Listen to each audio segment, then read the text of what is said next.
marami po sa Pilipino ang hindi handa kapag nawawalan ng mahal sa buhay. Lalo na po sa emotional at practical at financial aspects ng sitwasyong ito.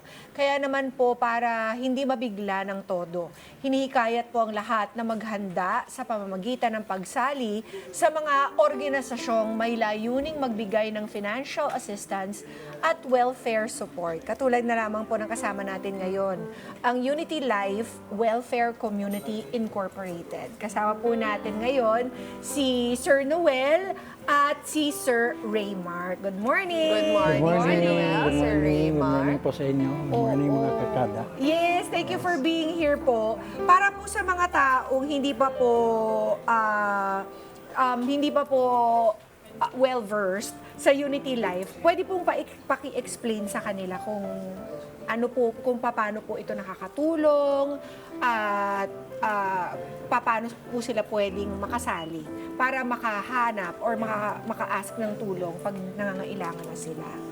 Yeah. So si Unity Life or Unity Life Welfare Community Incorporated ay isang organisasyon na rehistrado ng SEC at saka meron din tayong license to operate na under ng DSWD. Yes. Na naghihikaya tayo na mag-create tayo ng community wherein it's a helping community na tutulong ka kung may nangangailangan at the same time meron kang community na ready na tutulong sa iyo when you need something.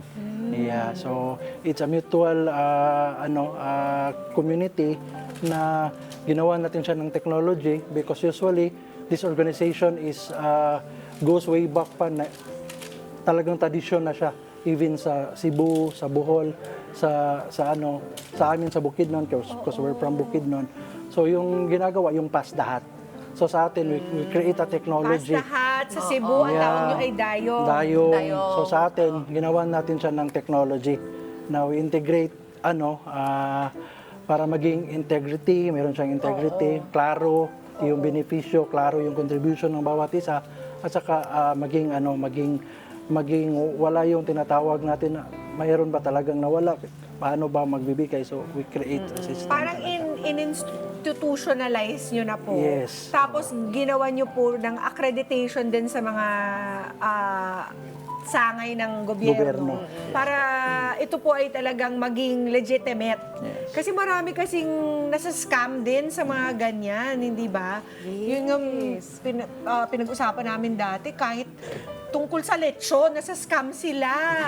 Yung lechon paluwagan, di ba? Paluwagan. Oo, kaya importante na makapunta tayo sa isang organisasyon na talagang lehitimo Legit, at oo. maaasahan. Tama. Di ba? Sir Noel, Sir Raymar, sino po yung mga pwedeng maging miyembro ng Unity Life? Okay, so actually, kahit sino po pwedeng maging membro kasi wala po tayong pili sa edad, no? Kahit po 1 year old pa lang, but yung primary members po natin is at least 18 years old po.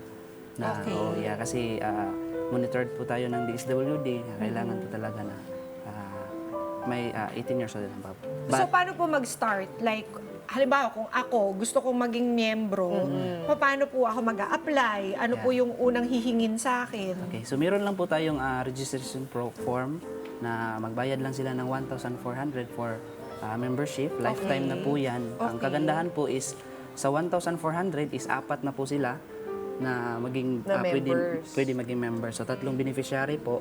So meaning bawat isa is parang tag 350 lang. So pangmasa talaga siya.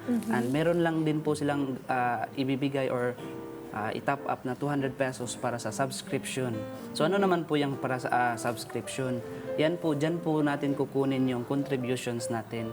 Every time po na ma-pass away is meron po tayong 5 pesos na contribution bawat isa. So 5 times 4, that's 20 pesos. Kapag naman po meron pong ma-hospital is 2 pesos and 50 cents naman po yung contribution natin. So, 4 sila. So, 10 pesos lang po yung contributions in every member kapag may ma-hospital. Let's get together.